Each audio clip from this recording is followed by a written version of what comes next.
You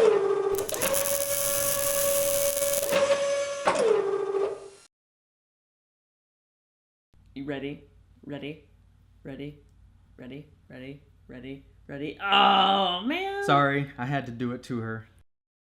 Hi, everybody. My name is Christina, and this is my name sign. You also know my other online name, AmputeeOT. My name is Adrian Crutchfield, and this is my name sign. This is her name sign. I already said that. Oh, okay. I said my name sign is this. Whatever. Whatever. I want to make a video discussing the topic of dating or developing a relationship with someone new who is maybe a little bit different from you. When I first met Adrian, I didn't know sign language. I couldn't sign fluently. I knew a few signs here or there, maybe something like 5 different signs, but really I was totally incompetent at signing. I actually met Christina on Craigslist. I have an account on Craigslist, and one day I had this creative idea to post an ad on Craigslist in the men seeking women section. In the B.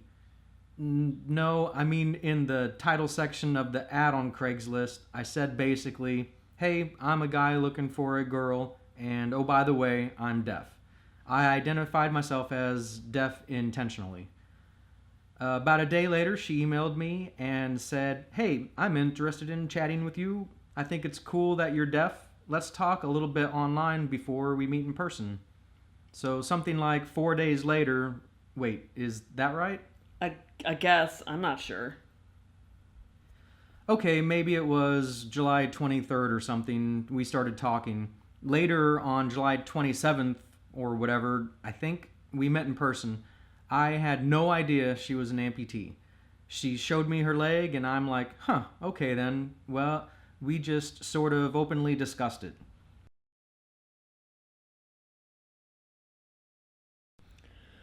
I think this is a really interesting topic to discuss because when you meet a person and you're thinking about pursuing an intimate or a sexual relationship and they're deaf or an amputee, people aren't sure always how to approach intimacy. For example, if I met someone who's deaf and I want to be intimate with them, how do I communicate? I'd like to give everyone some tips and advice to hopefully help you be more comfortable meeting, dating, or pursuing a romantic relationship with someone who is different from yourself.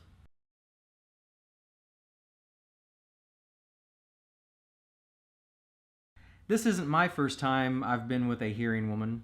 I've had some experience with pursuing romantic relationships with hearing women, and I've always enjoyed those relationships. But when it came with her, in the beginning I felt a little awkward because she's an amputee. I didn't really know what to do, but I quickly decided to let her lead the way and I would follow as far as if we were making out or sexually intimate or whatever.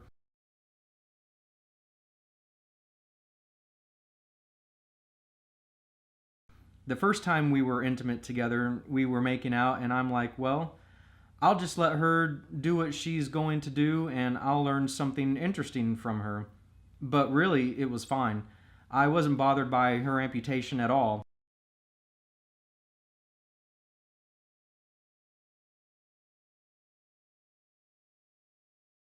Actually, intimacy with her being an amputee was just interesting.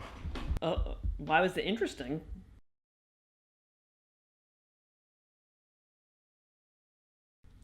Well, I guess I didn't really know what to expect. You know, I've always seen people in wheelchairs or people without arms or legs, and I've always been curious about how they approached intimacy.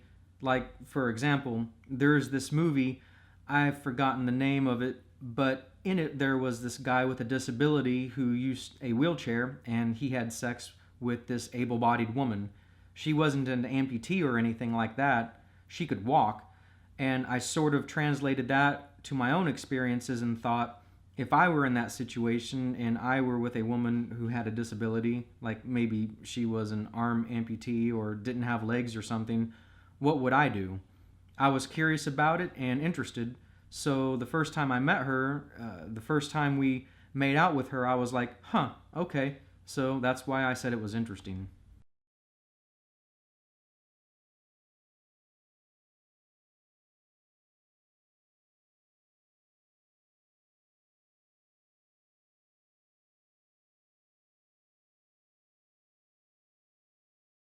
I'm the type of person who's very comfortable with myself. If I need to take my leg off during the day to add a sock or whatever, or clean my liner, I'm totally comfortable just doing it.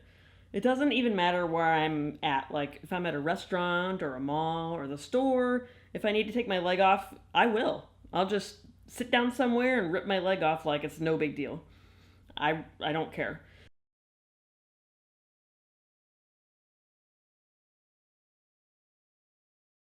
So, the first time I met him, when I needed to take my leg off, I just took it off. I did that partially to show him that I'm comfortable with myself. And so that's one thing I really want you guys to remember. Most of the time, amputees or other people with disabilities or deaf or people who are different are generally pretty comfortable with themselves.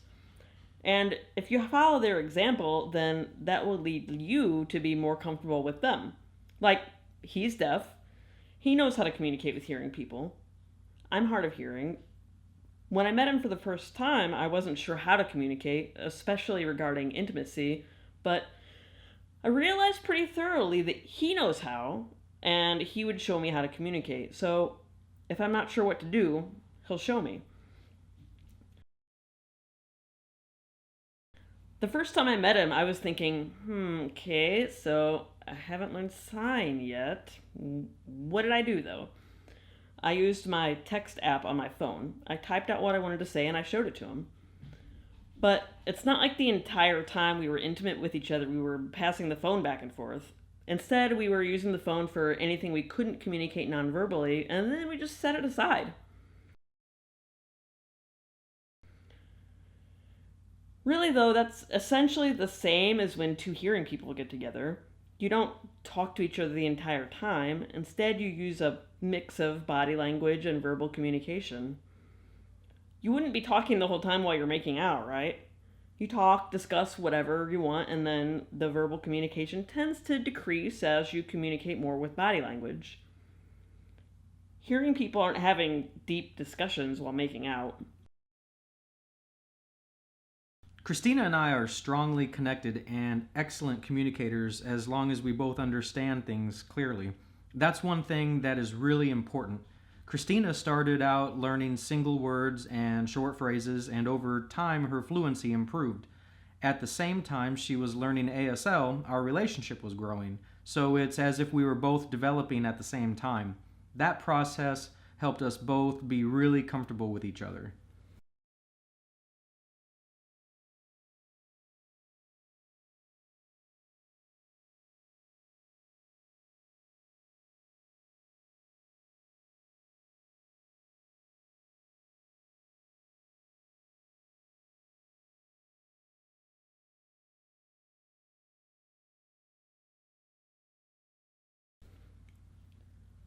Another thing I'd like to point out is that if you have questions you want to ask your date, it's totally fine.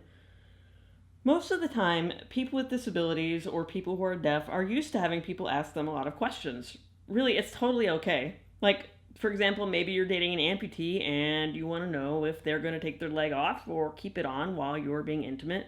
You can just ask.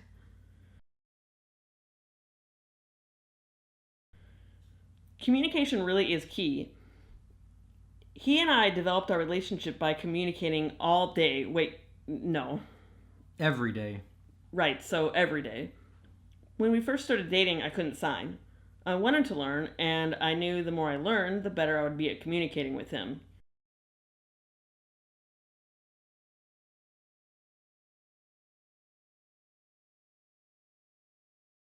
You know, my first language is English, and his first language is ASL, which means we know we have to work hard to communicate, which is fine. Actually, I think the reason we are good communicators with each other is due to our expectation that we have to work hard at it.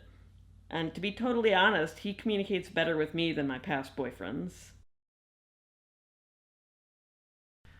Regarding communication, it's important to remember not to hide anything from your partner, your girlfriend or your boyfriend. It's really better to be honest. If you hide things from them, then ultimately you aren't going to be completely comfortable with each other, and people will get a sense that you aren't being fully honest, and that will seize a sense of discomfort for both.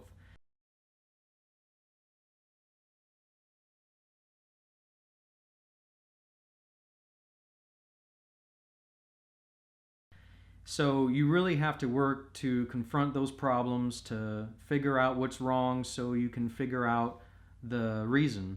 If you really love and care for somebody, then one way to really show how much you love them is by being open about how you feel.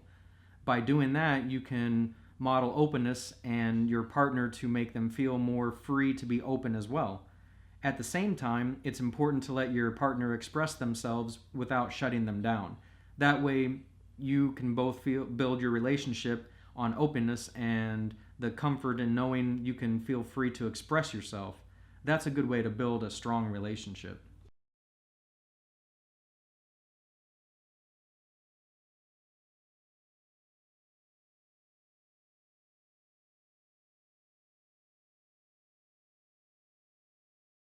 Right.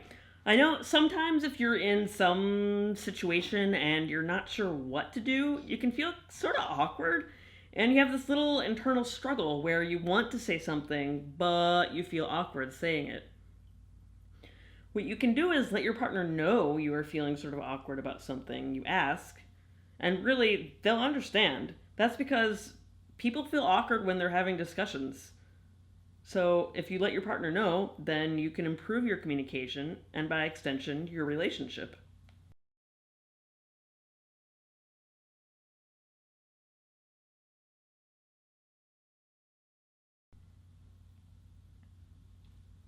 Think about this. It's almost like deaf people and hearing people are from two different countries on this planet. On Earth, we humans communicate all over the world. It's similar in relationships. If you're not sure how to approach intimacy with your partner who has a disability or who's deaf, that's fine too. Neither of us, for example, would expect a partner to know everything. I expect anyone I'm with to have to learn things from me, and he's the same way. It's just not a big deal.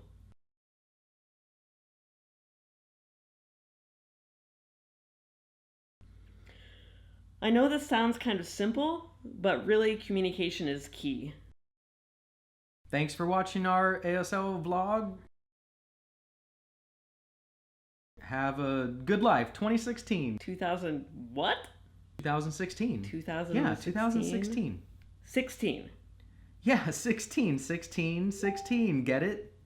Okay. Okay, fine. You don't get it? I was just confused what Seriously, you wow. said, okay? If you have any questions, you can leave them in the comments section below, and he and I will answer them. Bye. See you later. See you later.